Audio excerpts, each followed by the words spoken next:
Huhnkie Lee. Desires, mental illness, and degeneracy, known to few, but now many as today's internet anomaly.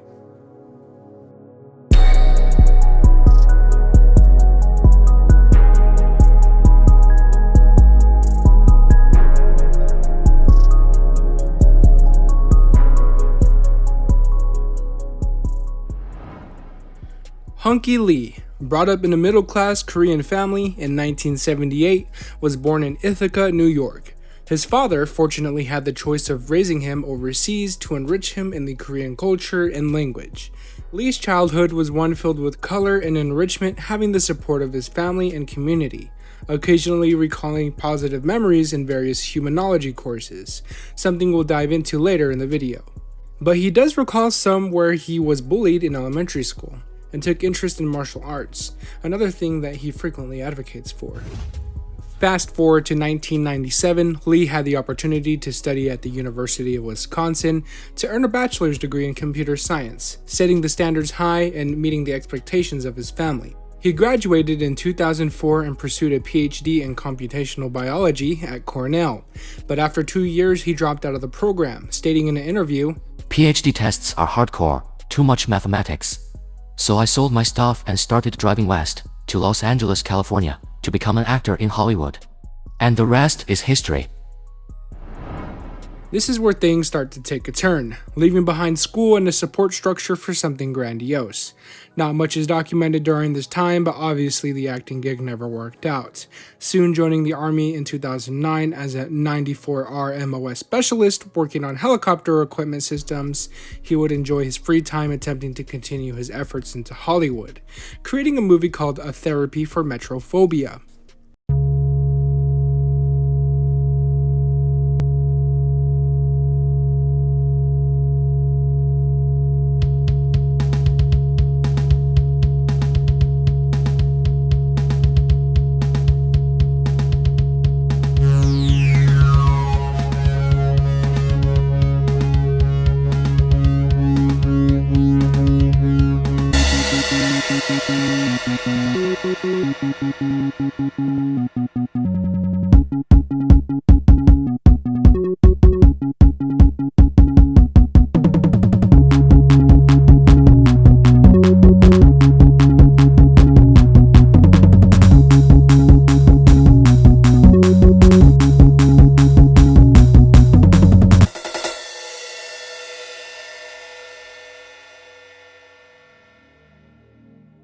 Was showcased an hour and 20 minutes talking to a rock and a plant.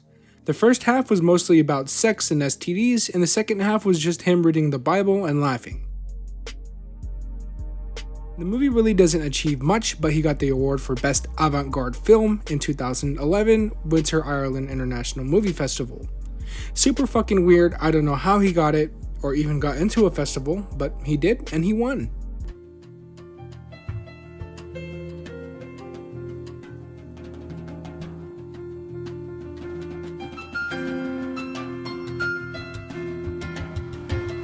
Hello, my name is Huhnkie Lee, and I made this movie called A Therapy for Metrophobia. And I came to Ireland like 2 days ago to participate the International Film Festival of Ireland in Clonmel. And I just love this country. It's a very beautiful country, and I'm just so glad that I came to this country and met wonderful people. Okay, so A Therapy for Metrophobia. How would you describe this to somebody who hasn't seen it? Oh, I would describe it as it's quite a different kind of movie because first of all, everything in the movie is made by me, like the music, editing, even acting. Yeah. And it's about a guy who is fed up with city life, and so he launches a journey to a desert, and some unexpected things happen along the way. After a short stay at Fort Hood, he was deployed to Afghanistan between 2011 and 2012. Lee stated that the deployment was uneventful, saying he never got attacked and never even left the international base. While in Iraq, Lee's nickname was MC Kimchi, and he would rap and perform during events and was socially integrated with other people. That boy said, I know my eyes is slanted, but I know Chinese. Give it up for MC Kimchi.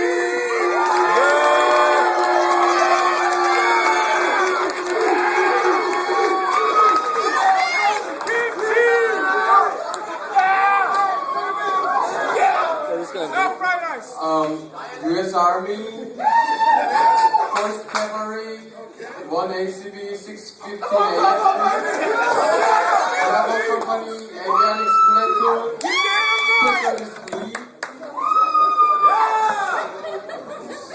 MC Kimchi presents Training in Afghanistan.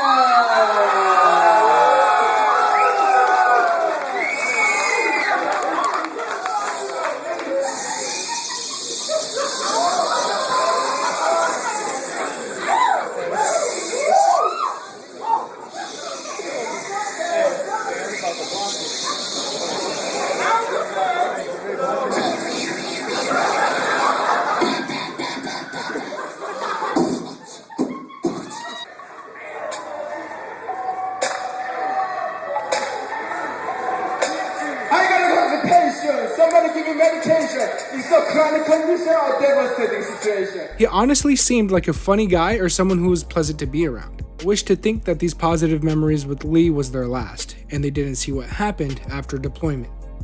After his deployment ended, Lee used the GI Bill to try something new. Lee got into law as it appealed to him because it was different from what he was already doing. Lee attended law school in Michigan and became a member of the Alaska Bar. Alaskan TV and documentaries enticed him to move to Wasilla in 2015. He's still a member today and practices privately. Around this time, the anti-feminist Ben Shapiro funny moment interscape was mainstream, causing mass brain rot, with me and many others, including Lee, being affected. With Lee being in the army, his brain would obviously be subjected to this. Soon becoming interested in the 2016 election, he joined Facebook in November 2015. With election month in motion, campaigns, media coverage, and controversies were the norm, and this encouraged Lee to dip his toes into politics. And I honestly feel like the propaganda and mass hysteria at that time were unmatched. I remember being so overwhelmed by slopropaganda that I counted times where I lose sleep from stress. So I can see where he's coming with his campaign slogan, "Save the World." But fortunately, that would be the only thing I agree with him on. His policies include, but weren't limited to, farming bear and elephant, legalize the selling of children and newborns, farming white people, considering them an endangered species, and a long list of other wacky Dr. Seuss types policies. Some might consider Hunky to be based or hunk-pilled, but honestly, it just seems like he's schizophrenic. But hey, that's just me. Before looking into Hunky Lee, I thought he was just another niche lolcow similar to James Cage White. I actually had the chance to join one of his lives and drink with him for an hour. It was a pretty standard conversation and everything was normal. I never really looked into his captions. All of his posts seemed pretty surface level, right? He was just a normal guy on the internet taking silly pictures. But one day I logged into Instagram and found that he posts some really cryptid and deranged shit. Repentance of Santa Claus. I can't do this anymore. Minor virgin kids pressing their hairless butts onto my thighs. I am so sorry. I apologize, I can't do it. No way, I quit as a Santa. Satanic Santa. How about you parents? You have the luxury of marriage and kids. You parents are so lucky. I never was able to marry. I am a weirdo.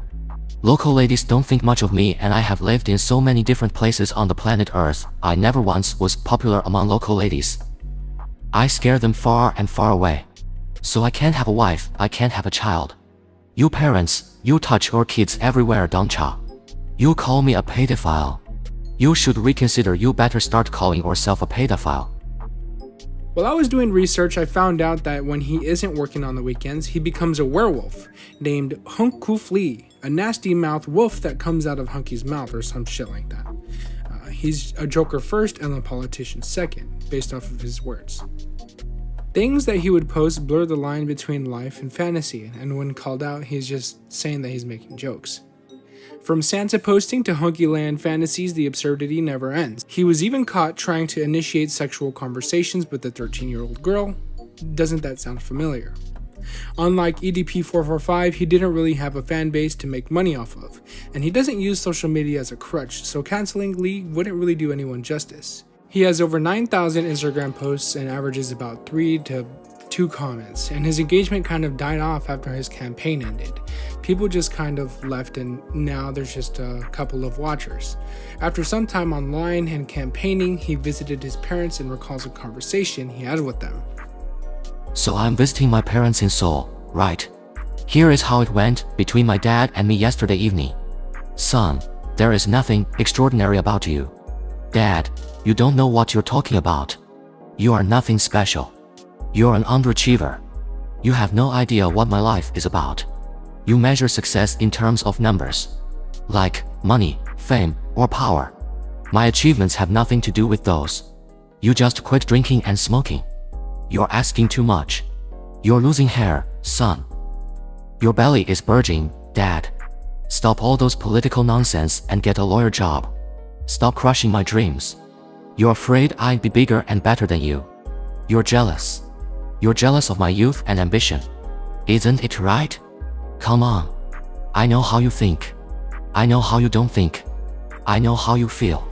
You feel I'm your competition. Correct. Ha ha ha ha ha.